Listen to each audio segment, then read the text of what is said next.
There's one relatively young series of video games that despite being fairly popular isn't really that talked about, which are the Wings of Freedom video games. At first, I was planning on making a standard review of both of them, but instead I want to pose a question that interests me even more.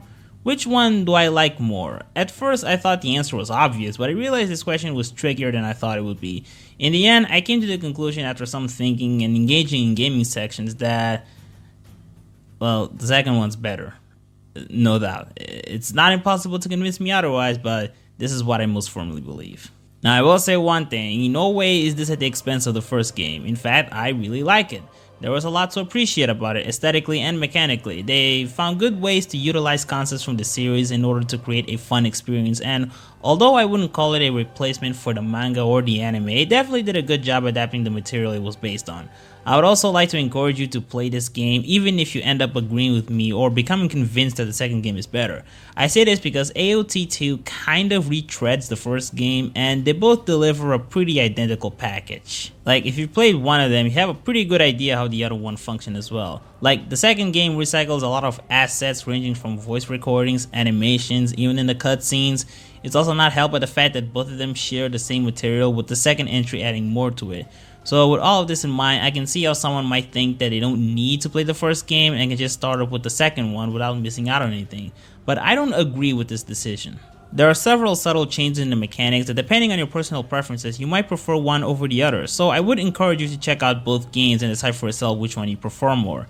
The other reason I'd like to give, and it's the one area where I fully acknowledge the first game kinda handles better than the second one, which is the level of repetitiveness.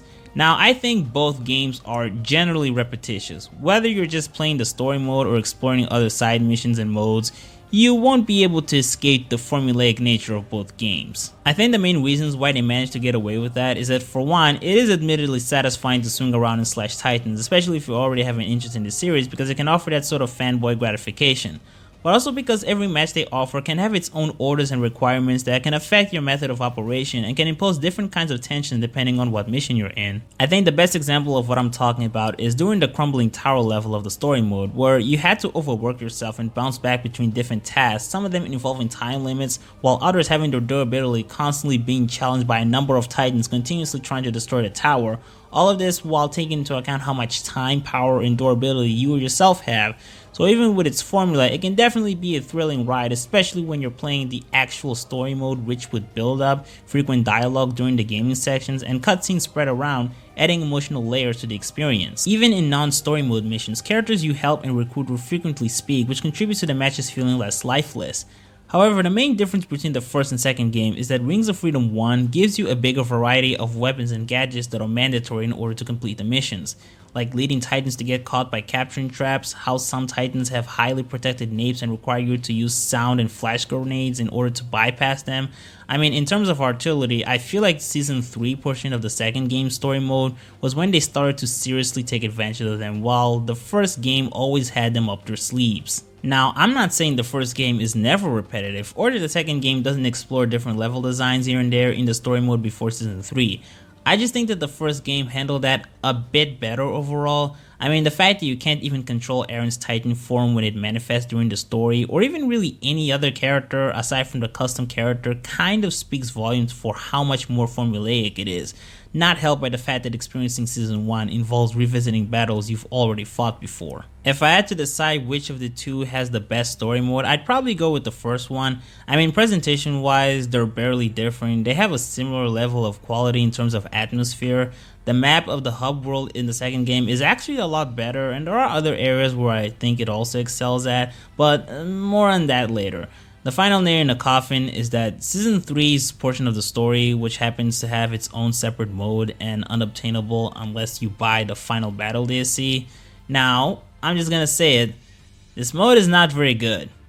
It kinda sucks. The presentation is a lot worse, and it's an absolute nightmare to follow the story. I appreciate the larger diversity in the mechanics and level design, but even then, it's not like they executed that perfectly. Like, I'm not super into the battles against the other humans. It's a pain in the ass to aim because of how loosely everyone moves, and the battle system is so painfully simple that it's not all that fun to explore this match mode.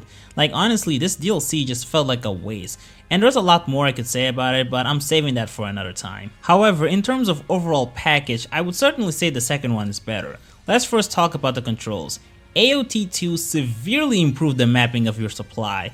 Back then, you had to scroll by pressing left and right and clicking down in order to recharge whatever you wanted to, and this is an inconvenience for obvious reasons. If you're not exactly sure where everything lies, you have to shift your attention from the battle in order to be sure you have the right item, especially a problem when you're fighting against abnormal titans with hard napes that require grenades. In the second game, all of your resupply items are perfectly mapped out and occupy all of your arrow keys, so you don't need to scroll through anything. You just immediately press the right button, which is easy to tell because of how well shown it is on the screen.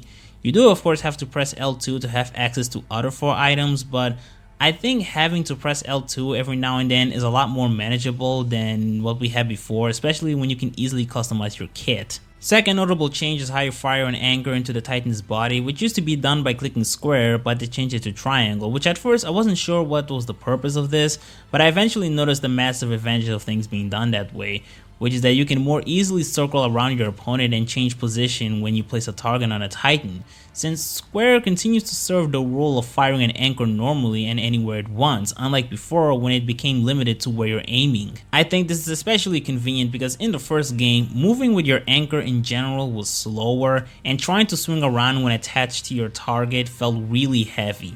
Boosts now require double tapping X, as pressing one time makes you jump first before it starts draining your gas. Of course you can sidestep this by just holding X and it'll play the same role. It also seems like the Sword of Awakening mode can't be done by pressing R2 and instead is a part of your set of equipment, although aside from the absence of the animation present in non-Titan Awakenings, I don't mind this all that much because first of all, if you have a support player like Armin or Erwin, you can just command them to do exactly that and with no limitations, aside from the required cooling period of course. Plus, I think I can deal with having to press an extra button if their compensation is allowing me to do a sneak attack with R2, which is really fucking cool, and it brings me to the side of the mechanics. I mentioned the support system briefly, which is different from how the first game worked. It used to be that you could only instruct your support characters to behave in 3 different ways, all on their own, while in the second game, each of them can have special combination attacks such as capturing titans, slicing arms, or slashing the nape simultaneously. This to me makes the support characters feel much more purposeful, and while I can see how some might prefer the previous system, for example, it's nice to tell your opponents to either deal with the other titans around us or to participate with me in my current target. Regardless, I like this one a lot more. Further supporting my point is the part about them being able to rescue us when we're on the verge of getting eaten. I like the fact that you can change to automatic firearm gear, not just because of how cool it is to fire bullets at titans, but also because of how the animation changes during the support combos. Now, one of the more debatable areas to me is how you obtain items, whether you prefer to get them from scout members dedicated to supplying them, including dead ones that leave out their items, or if you prefer when there are bases dedicated to replenishing your equipment. Now, I don't have a strong preference for either. What I will say though is that I like the fact that you can build different kinds of bases, which gives you the liberty to lay out the battlefield however way you feel like it. Of course, based on the spots each individual stage provides to you that you're allowed to build on. One of my favorite additions is the wall walking move when the anchor is attached to it, because it makes it so much easier to move sideways and upwards in building infested areas, especially ones with higher altitude, which was unfortunately a very taxing thing to do in the first game, especially when you had little to no gas. But of course, I can't talk about the difference between the first and second game without bringing up character creation. This was honestly the thing that kept me playing this game a lot longer than the first game, because while in Wings of Freedom 1, after I finished the story mode, the additional content didn't excite me all that much. With this game, I have a lot of incentive to get back to it, mainly for the purposes of boosting my overall power. The way stats upgrade works here is that the more you play, the more regiment funds you'll gain, which can be used to increase your stats during training. The other way to go is by earning skill points, which can be achieved every time you level up, and it will grant you a bigger opportunity to add stats increasing skills obtained when you do character focused side missions and requests from story mode, which I will say they're actually a lot of fun to do. They're almost fully voice acted and they feature a lot of cool and lovable interactions. You do have to excuse the jungle timeline in it, but once you look past that, it's a fun time, and I never get tired of playing them, especially when they lead to full-on battles, because the build-up to them are sometimes rooted in playful conflicts, and during the matches the characters will sometimes bring it up. I thought Affinity Levels was a nice addition to the mode, and honestly, just to be real, there's nothing more gratifying than creating basically your own self-insert OC character, have them interact with characters you like, participate in the same mission as them, do a bunch of combos with them, have them constantly praising you for being a great Rising soldier, joining the goddamn survey cops after being recommended.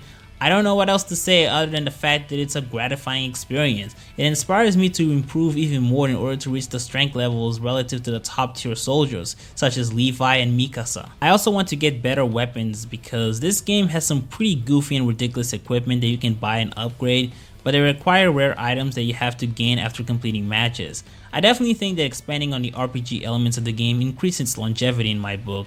And while there is a lot of grinding, a lot of which requires me to take a break in order to rejuvenate my drive, I still manage to revisit this game from time to time. They also offer some improvements in the online mode, but to be honest, I don't play online that much in either games because servers always seem to be deserted. But just to be brief, it's not nearly as generic as in the first game, and there are different kinds of modes like co-op and a few different types of competitive matches. Then there's recovery mode, which it's fine. I get to create my own regimen, which is nice. It's a little bit lifeless, but it gives me the opportunity to earn points and rare items in a way that feels like I'm doing some progress in 100%ing the game and boosting my stats, which is something I'll always need. Character episode mode, as in the season 3 portion of the story, is the one thing I won't share many praises. In fact, I prefer to pretend like it doesn't exist. Speaking of which, in case you're worried about doing Season 1 all over again if you've already played Wings of Freedom, don't worry too much about it. It's not like Hero Mode from Ultimate Ninja 4 that's literally just Hero's history but more refined, I guess. Still like it though.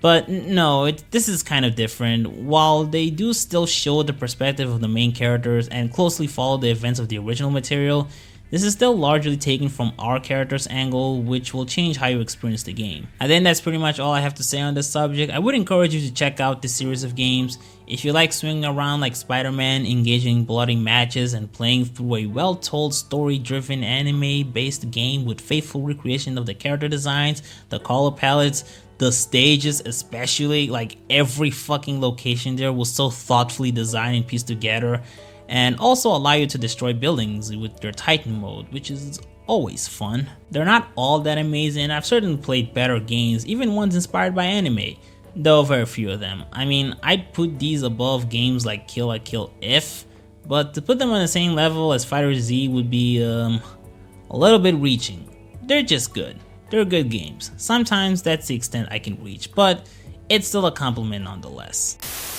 Now, normally this is the part of the video where I would just end with a static transition clip, but in case you forgot, because I almost never promote it, I have a Patreon account, and someone's actually paying me money. It's none other than Sudden Gritter. I very much appreciate the support, and if you're interested in doing the same, you can also be a patron.